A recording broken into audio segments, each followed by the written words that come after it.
好，咁啊開箱啦！呢個巴巴托斯特別版，咁我去呢個 Gundam Base 第一輪咧就未有得賣嘅，所以咧就平價地拼咗返嚟啦，送到屋企係470。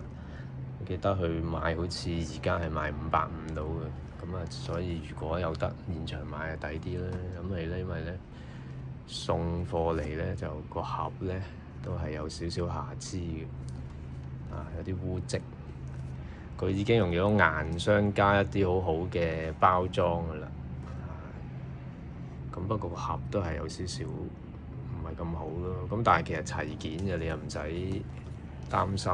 寫住萬代嗰啲咧就係原裝嘢，即係水貨。咁不過都係啦。如果香港又唔係爭太遠咧，我都係強烈建議幫襯下香港。好啦，我頭先都開過，呢個係膠貼嚟嘅 sticker 嚟嘅。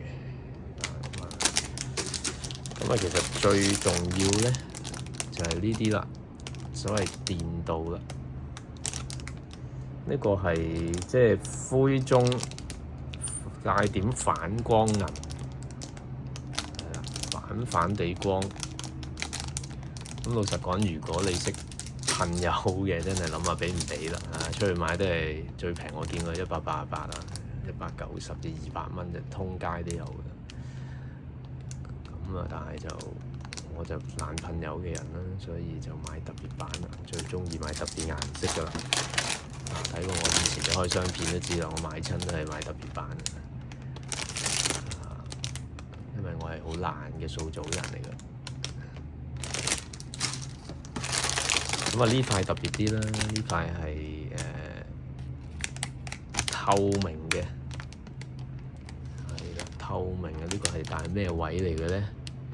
應該係肩膊頭係咪啊？膊頭定膝頭哥嗰兩塊嘢，呢兩塊係啦，就特別啲咯。呢塊咁你噴油冇呢個效果啦。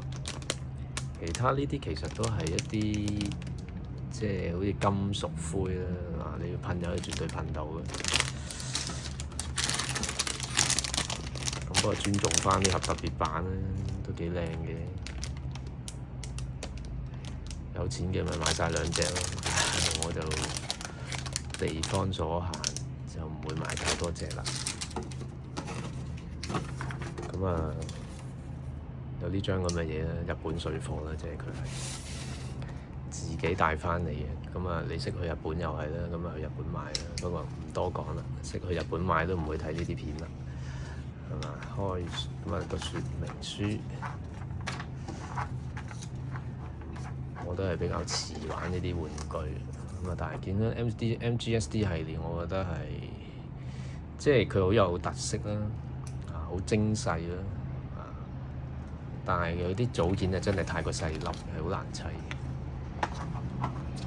咁但係好過 RG 咯，RG 嗰個骨架咧就詬病就係，即係好容易扭斷，或者擺得耐又唔多好啊，好硬啊。